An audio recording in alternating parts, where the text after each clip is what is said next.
Alright guys, Flavien Vidal here with ATL JDM. I'm their dedicated buyer in Japan, and I just wanted to show you today what we just got.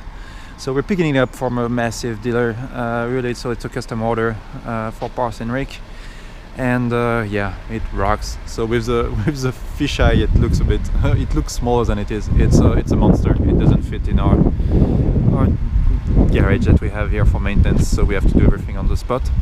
But yeah, let's go for a quick test drive video, and then we'll go with a detailed walk around of that monster, which is like proper awesome. So it's a Isuzu Elf Camper 4-wheel drive camper van. All right, let's go for a drive.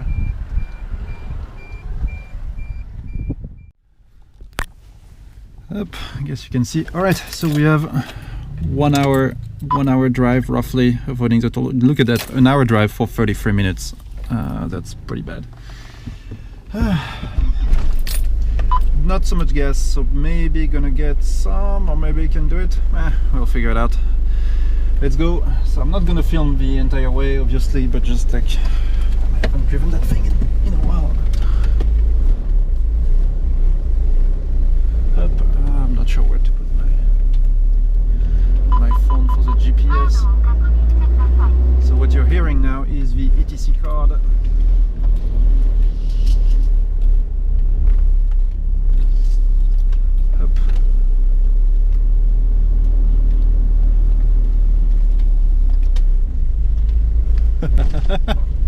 You really feel like the king of the world in that thing.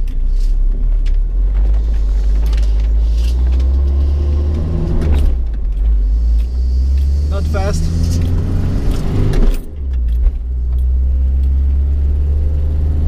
but it cruises nicely. So it's a 5-speed gearbox, diesel engine, so nothing too powerful, but those things usually cruise pretty well at around 100 kilometers per hour.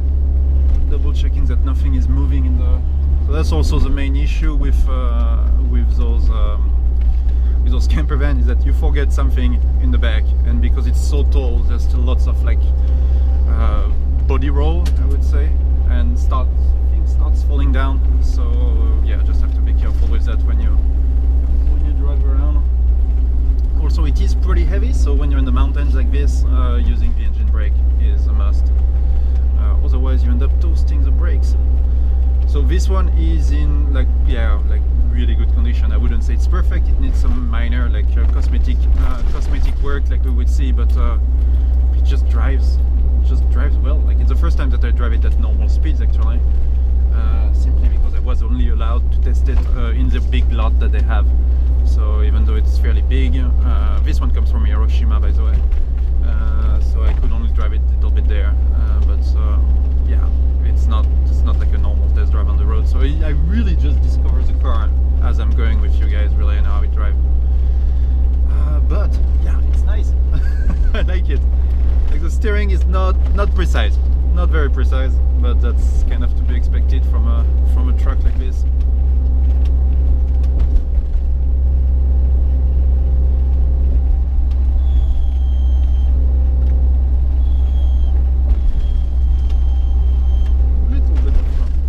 Lift off the throttle, like a little thing like right here. I'm not sure what it is.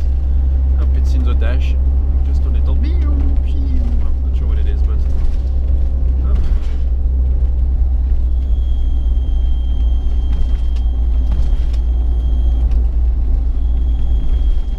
It's just some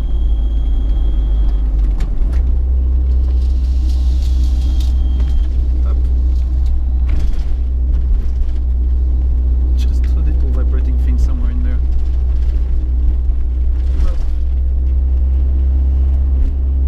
So pretty steep here, but like the engine brake, I haven't touched the brakes yet, so that's pretty good.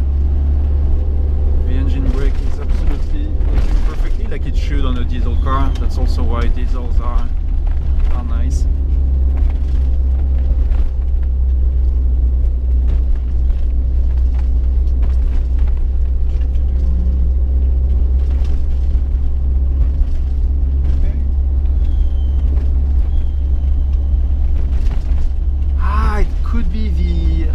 how it's called, like those trucks.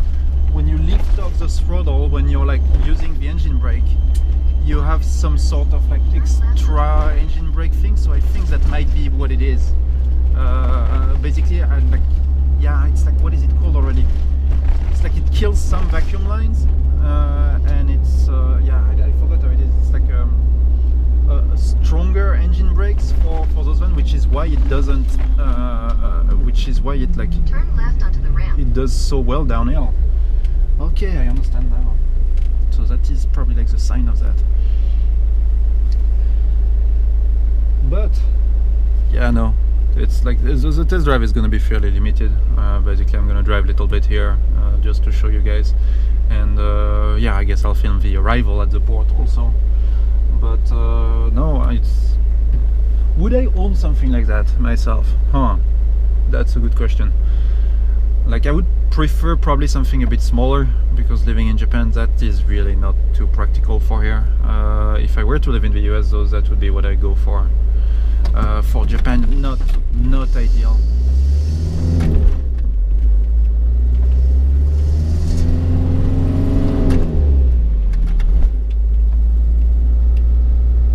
Just really big for Japan, really big.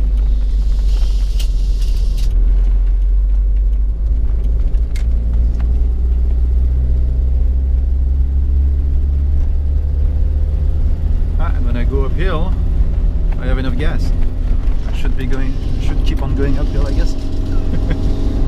Okay, so mirror is not set up well at all. Cannot really see anything, but should have maybe set up mirrors before before I left.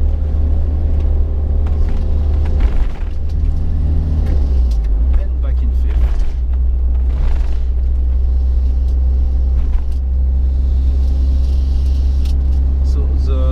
All the noise that you can hear in the back, the thing sliding, that's curtain holders that are sliding onto plate.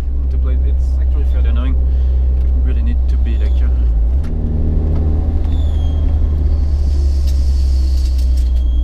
God, that's annoying.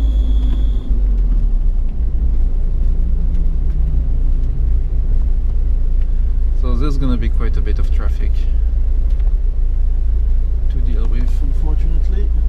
It's still like 58 minutes to get to the port, for what is 58 minutes for what is effectively like less than 20 miles. Welcome to Japan.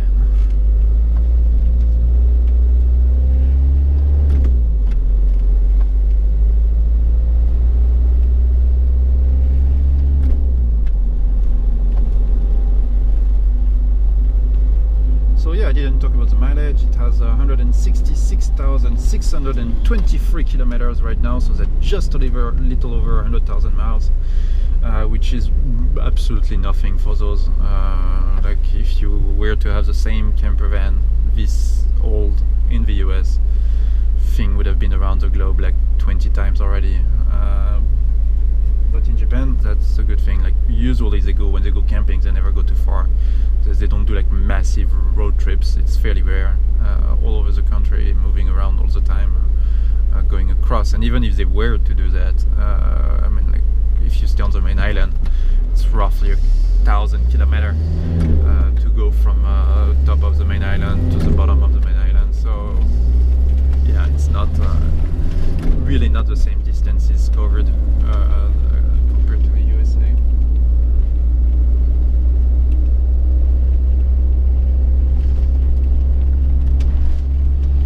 One thing I'm gonna have to be very careful about though, because we're going there without taking the highway, is that Google Maps sometimes will send you through really tiny roads, which this thing is not going to like.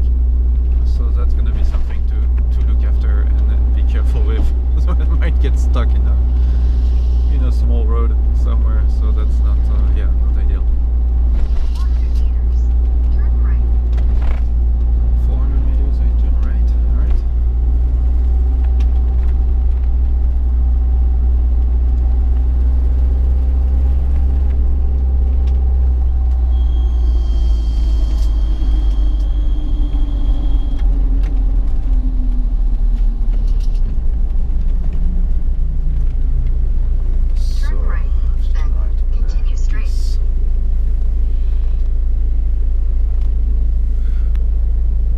so I guess that's gonna be fine for the first portion of the test drive. Now it's just gonna be like yeah, just going around, nothing too special. So we'll be back yeah, as soon as I arrive at the port.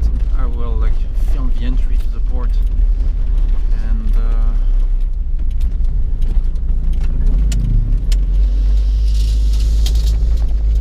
that's gonna be it. All right.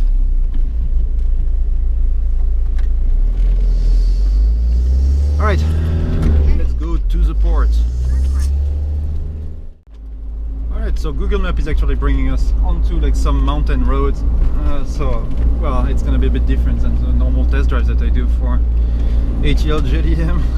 But I thought I'd still like share it with you.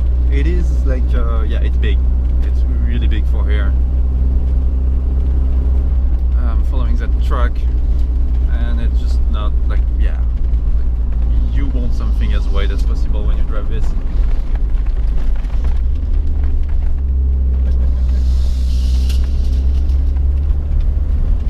It is fun to drive though. It's so different than what I'm used to normally that I actually do like it quite a bit. But it's just a bit big. Like I wouldn't imagine. Like I know that my wife driving that would be like going crazy, but it's fun.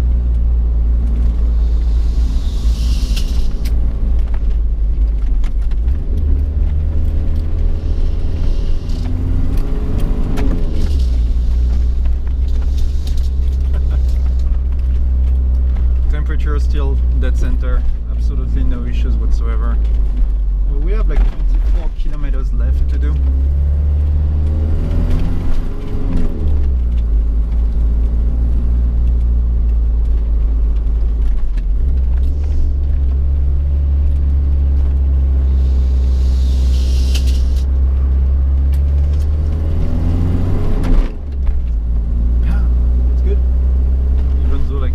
Uphill runs like this, takes it pretty well.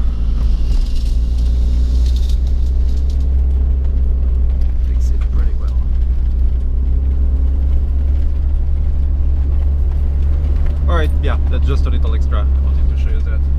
Now we are gonna go to the port.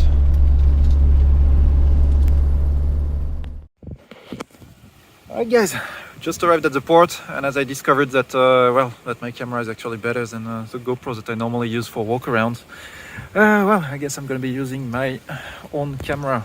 Up. Cannot be, yes, that's gonna be a bit better to show you after the whole thing inside, because it is a bit narrow in there. So as I said, 1995 four-wheel drive, selectable four-wheel drive, with low range gearbox. So I've tested all that already, like when we picked it up for the first time in Hiroshima. But yeah, I'm not gonna go again like trying to like drive around. So as you see, we've really just arrived at the port. But let's go a little bit in detail. So first the cosmetic details that needs to be, like, you know, taken care of. In the States, I would repaint those, really. The mirrors are old, and like there's been some attempts at repainting it. it's shit job, so really not very good. Couple bolts like are dripping, you can see here, like maybe like making it, just to make it really nice, you know, like this kind of stuff. It will need a full a nice cleanup. Up, you can see some, also like still some dripping. So these things are always stored outside, so it's never really perfect to, yeah, like for the condition of the body. Like, see a little bit of a polish there. Polishing the whole thing will do marvel, I'm sure. It has, so that's for the auxiliary shower.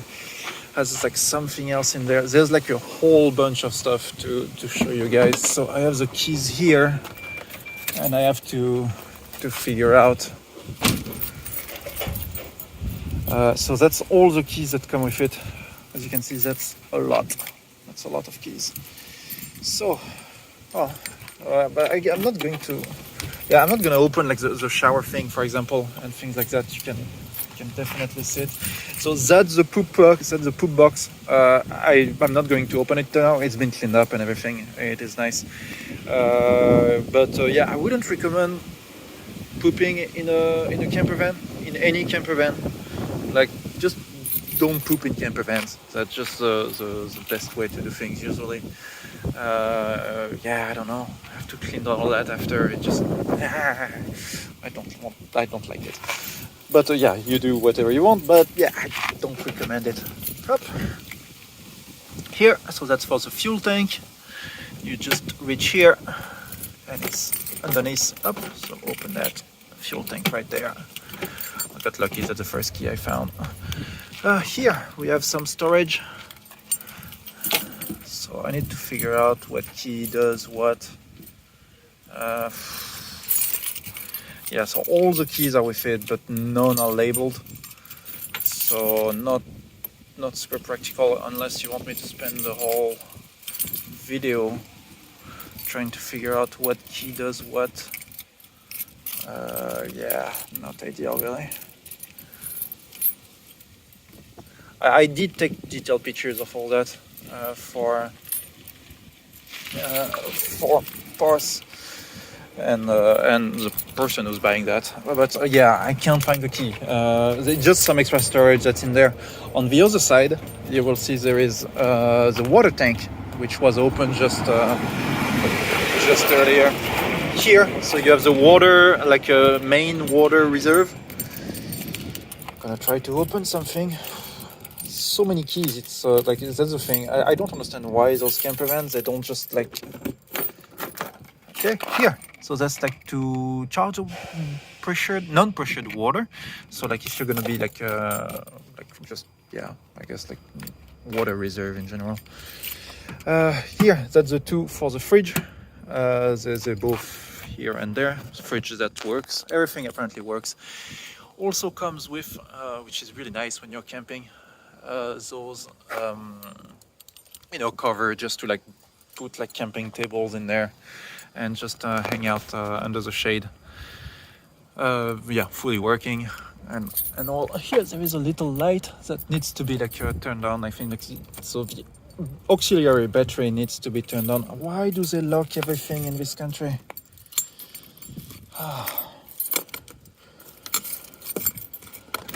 Alright, at least that one was easy to find the door for.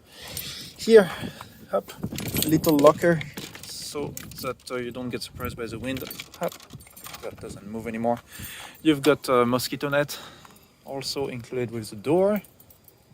And yeah, let's get inside. So solar panels, we will see. Well, I can show you, I guess, on the roof.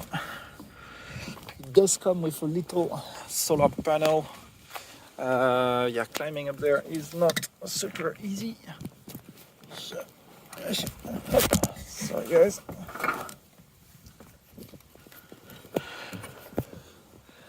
Here, solar panel. If you're really in the middle of nowhere and still want some electricity, you will get some with that. Little fan over there also, and well, all the cables for the solar panel. Up. This is Olimoto-san. He's been the one who's like inspecting the van. Well, mostly him. He's a chief mechanic here, and yeah, basically taking care of everything. So that's a... yeah, what's it? Hi, okay. So we actually have to wait until 1 p.m. because yeah, fuck, I'm an idiot. I forgot about that. But up inside, so that's the table here with the stand that moved a little during the trip. I guess we're gonna put that back in place for the trip so that it doesn't, yeah, just doesn't get. It's not gonna get stolen, obviously, but yeah, just so that it's not flying around. But here, so there is a bunch of stuff. So I don't know how to use everything in that camper van. Full honesty on that, I don't know everything. Yeah, you guys gonna have to figure that out. Like talking straight to Pars, like how to get the solar panel to work, how to get that's gonna be just like that. That fire van, the Fire Lane Cruiser, how to figure out how to get everything to work. That's not gonna be super easy.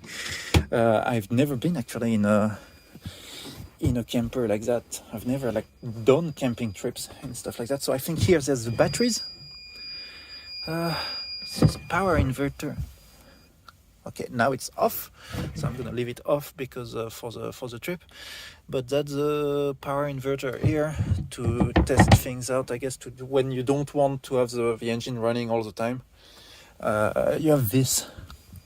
That's on, I guess. I'm not too sure. It works in a way it's doing beeping now. Up. But yeah, power inverter here, and I'm not sure what goes in there. Maybe some batteries, extra batteries maybe that can be put in there. I really do not know. I do not know. So lots of storage here, and well, they all storage up. It's missing like to really be the perfect 90s van. We need a VCR and a CRT TV somewhere around here, I guess. That would be really cool. Seatbelt, so that one was a question apparently that the customer wanted to know. There are seatbelts here, 2 seatbelts, and in the front, of course, driver and passenger. No seatbelts on this side. So yeah, just something to keep in mind. Yeah, you want.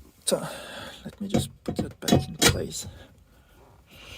Yeah, there's a speaker that fell down.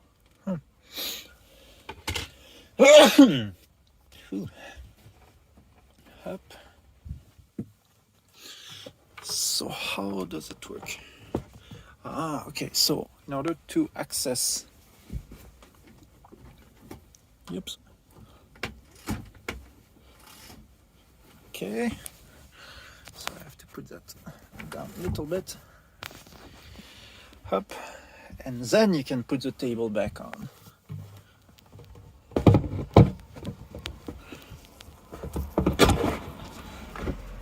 And then the table is back, this going in there. And then you have a nice little table here. Yeah, I really want to have a beer now. That'd be nice. So let's go with the cooking place. So you have the fridge here. Let me put that back. Up.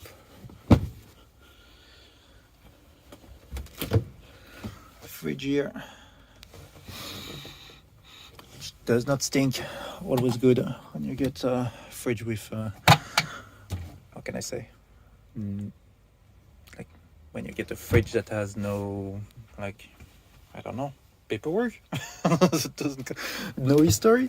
It's not a car, but yeah, like usually you get those camper van when some people buy them like sight unseen without inspecting them, and they can get really bad surprises with those with those fridges. So another power converter here. I don't know why there's so many power converters everywhere, but yeah, you have some lights there, normal plugs that will work in the US, 125 volt max, so that fits. The sink, up. So water tank emptied, and of course hot and cold water right there. That's not working right now. Up, little light just over the, so like nothing is turned on like electricity wise. One little more storage, and to not have the whole place stinking like crazy when you cook, a fan here. Nice. Up here you have for cooking a little timer. You can also like control the fan. That's probably this one right there is being controlled right here. You have some AC, so the AC control for the rear I think is somewhere in there. So basically you allow people to use it. Yeah, I'm not too sure how it works exactly. And I guess I was limited in time of how much I can record a video, but we're back. So yeah, not too sure how that works. like to get it to work. I know that we've tested it with a sales guy and it was working, no issues whatsoever, but I would not be able to do it again myself. So yeah, not too sure how it works, but yeah, you have like controls here when I guess when everything is working normally. Up here, more storage, one more also in there with a little fan, same thing there. Up, this door I'm going to close. Right, let's go see the toilets and shower. So that does both, but as I said, please don't poop in there. Like, you know, find a place to poop. Just don't poop in the camper vans. Never poop in camper vans. Up, shower here. That's me. Hello. Little mirror. Like, I guess that's a little table here. Maybe like to, I don't know what you could use that for actually. Maybe just to wash your face or something like that. Up. And the toilets, which are clean and nice. Something in there. Ah, that's to flush the toilets. So you flush it here. And yeah, water there. The drain. Here, up. It is normally like slightly open. A little bit broken, like the net, you can see. Didn't survive too well. But also doesn't stink in there, so that's a good point. Very good point actually. Up. So here you have the lock, that's like so that it doesn't open basically when you're driving around. Sometimes, like, you know, there's like impact shocks or anything. Normally they usually have locks everywhere. Like you can see there was a lock here before, but for some reason there's no more locks. Here also I think that was a lock that was removed there, so would have to be like yeah, just finding something else to do. Let's go with the driver's side. Ow! I just hit my head. Fuck. Did we even finish the walk around of the cosmetic side? Maybe not. So we'll go a little bit more with before I get. But there's not much to say really. The van is in very good. The camper, the van. Is it really just a van? I don't know. The camper van then is in overall very good condition. Even the stickers, they're a bit old looking, but usually they're completely faded out and not working anymore at all. So yeah, there's not much to add really. Thing, if you want to go off-roading with that for some reason, you have locking hubs. So this is free. Points to free, and when you put it like that, it is locked. So there's one on this side, and of course there's one here. Yeah, I would not recommend going really heavy off-roading or something like that. Maybe it will do it, I don't know, but it's just slightly top heavy, you know, slightly top heavy. So we're with the interior of the driver's side. So to engage four-wheel drive, you're gonna press this button, and then after you can select, you can leave it in 4 high where it is right now, or you can get it down there in 4 low, and then you have a shorter ratio gearbox. Here, back buzz, it's when you're backing up. You can just like warn people around you, I guess, about what's going on. It's pretty weird, but it is mandatory, I think, in Japan for any bigger vehicles, so they have that. As I said, up 5-speed gearbox. The interior has some minor defect, so you're just like over the sleeping area. I didn't go over it, but there's like a little sleeping area right there. You just put those up, make it flat, and yeah, you can sleep like that. Then I don't know what everything does, so I think that's maybe like idle up thing, I'm not sure. And here also there's another unknown button. I do not know what those do. You will have to see with parse what it does. But what I know is that to engage four-wheel drive, you just press these buttons and four-wheel drive and engage. It's automatically, so it stays from 2 high, it goes to, from 2-wheel drive high, it goes into 4-wheel drive high. And if you want to go off-roading or anything like that, you just like press this, and yeah, it has to be on, but you just get it into for low and start off-roading.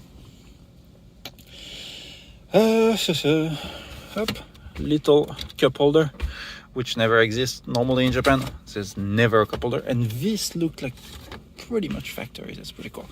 Here you can see would need to be like just slightly reworked to make it look nice. I am not sure if this dash cover is original to the vehicle, to the car. It looks like a bit weird to be stuck. Fuse box here, up. Some Pioneer, maybe like CD player thing. That was, I don't know. But and everything is labeled in English already. So that is actually pretty nice and practical, especially if you do not read Japanese. Up. Here we have a little, so the storage box, I guess, but it's actually very hard to open. So I'm not too sure how I'm supposed to open that, but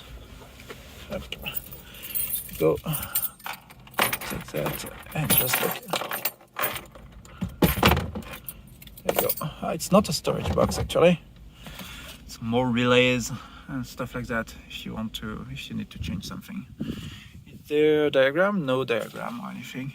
So you'll have to figure out what each. No, it's written here. So thermo horn 24 volts. 24 volt charge cornering, P-wind, fog light, exhaust lamp, I guess, exhaust sensor, headlamp, heater. So that's another fuse box for thing, and some relays here. Up. Do I get that back in there? There you go. And somebody drilled some holes in there. Not ideal, but well, it is what it is. All right, I guess that's gonna be pretty much it. Some little defects also. Somebody drilled something there to, I don't know, more cup holders. No idea why. Japanese do like to drill their cars to add their dashboards, to add some accessories. So I'm not exactly a big fan of that, but they sadly do it a lot. So up. All right. Well, I guess that's gonna be it for that test drive. I'm not going to crash the seatbelt. There you go. All right, good. And it's gonna be going. Yeah, actually they're closed from noon to 1. So yeah, kind of got screwed right there. But yeah, we're gonna be waiting, and it's gonna be going to Savannah for ATL JDM in a week or 2, I guess. I'm not sure when it leaves exactly, but pretty soon. All right, cheers guys, till next time, bye bye.